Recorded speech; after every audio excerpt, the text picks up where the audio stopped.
Hello guys, Assalamu alaikum. Welcome to a new video of my channel Learn Cami. I hope you like it. So keep watching Learn Cami for more motivational and entertaining videos. Thank you.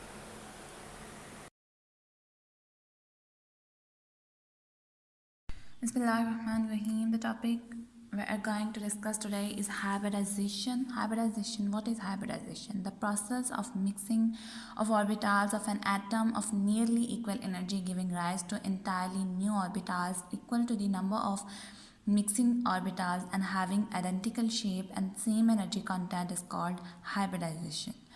Hybridisation में वो क्या कहता है, दो बातें इसमें बताई हुई हैं. फर्स्ट वन इज़ दैट कि हमारे पास हम जितने ऑर्बिटल्स को आपस में मिक्स करेंगे, उसकी इंटरमिक्सिंग करवाएंगे, हमारे पास न्यू ऑर्बिटल्स उतने ही बनेंगे. फॉर एग्जांपल अगर हम टू ऑर्बिटल्स को आपस में इंटरमिक्स करवा रहे हैं तो हमारे पास न्यू ऑर्बिटल्स जो बनेंगे वो दो ही बनेंगे. ठीक है. इसके अलावा सेकंड वन इज़ दैट कि जो हमारे पास न्यू ऑर्बिटल्स बनेंगे उनकी शेप जो होगी वो आइडेंटिकल होगी और उनकी सेम एनर्जी होगी. ठीक है. जैसे कि हमने पीछे वीबीटी में पढ़ा था कि हमारे पास न्यू ऑर्बिटल्स जो बनते थे उनकी वो आपस में डिफरेंट होते थे, वो उनकी शेप डिफरेंट होती थी, उनकी एनर्जी डिफरेंट होती थी. इसी वजह से उस थ्योरी को फेल कर दिया गया और नई थ्योरी को लाया गया जिसका नाम है हाइब्रिडाइजेशन. और हाइब्रिडाइजेशन के according new orbitals equal to the number of mixing orbitals and having identical shape and same energy content. इसकी डिस्कवरी के बाद कुछ मेन पॉइंट्स इसके सामने आए. And the first one is that intermixing of atomic orbitals of same and nearly exactly same energy. कि हमारे पास intermix होकर जो न्यू एटॉमिक ऑर्बिटल्स बनेंगी उनकी एनर्जी जो है वो या तो सेम होगी या नियरली सेम होगी. एग्जैक्टली सेम नहीं हो सकती, मतलब या तो वो सेम होगी या नियरली सेम होगी.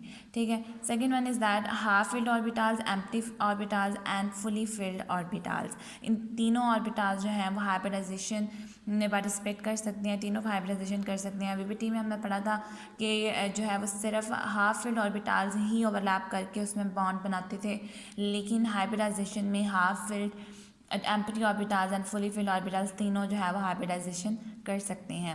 And the third one is that the number of hybrid orbitals is equal to number of intermixing orbitals. के हमारे पास जो हाइब्रिड ऑर्बिटल्स होंगे जिनको हम इंटरमिक्स करवाएंगे, जितने ऑर्बिटल्स को हम इंटरमिक्स करवाएंगे हमारे पास उतनी ही ऑर्बिटल नेक्स्ट बनेंगे. ठीक है. Next one is that concept of hybridization is sigma bond and lone pair. इस हाइब्रिडाइजेशन के कॉन्सेप्ट में जो है वो पाई बॉन्ड कहीं भी नहीं है, पाई बॉन्ड का कोई अमल दखल नहीं होता. इसमें या तो सिग्मा बॉन्ड होता है या लॉन पेयर होते हैं.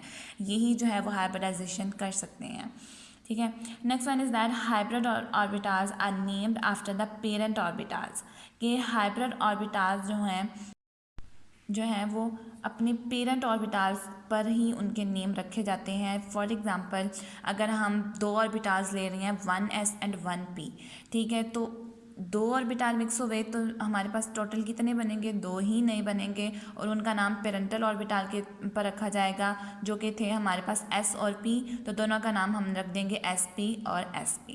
ठीक है. इसी तरह अगर हम 1s एंड 2p को इंटरमिक्स करवाएंगे तो हमारे पास टोटल कितने ऑर्बिटल्स बनेंगे, तीन ही बनेंगे और उनका नेम क्या रखेंगे हम sp2 sp2 sp2. इसी तरह अगर हम 1s एंड 3p ले लें तो हमारे पास टोटल कितने ऑर्बिटल्स बनेंगे, चार बनेंगे और चारों के नेम क्या होंगे sp3 sp3 एंड sp3.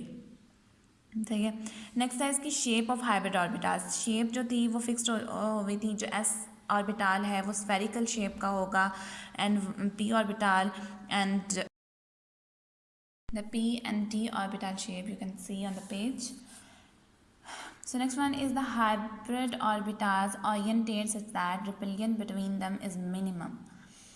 कि हाइब्रिड ऑर्बिटल्स को ओरिएंटेट इस तरह से किया जाता है कि उनके दरमियान जो रिपल्जन है वो कम से कम हो और जितनी रिपल्जन है उसमें कम होगी उनकी स्टेबिलिटी उतनी ही ज़्यादा होगी. ठीक है. हाइब्रिडाइजेशन प्रोवाइड ज्योमेट्री, जो कि मोस्ट इंपॉर्टेंट बात थी जो कि हमें वीबीटी ने प्रोवाइड नहीं की थी. दैट्स वाई हाइब्रिडाइजेशन सामने आई और हाइब्रिडाइजेशन जो है वो हमें ज्योमेट्री भी प्रोवाइड करता है and that's the important thing in chemistry.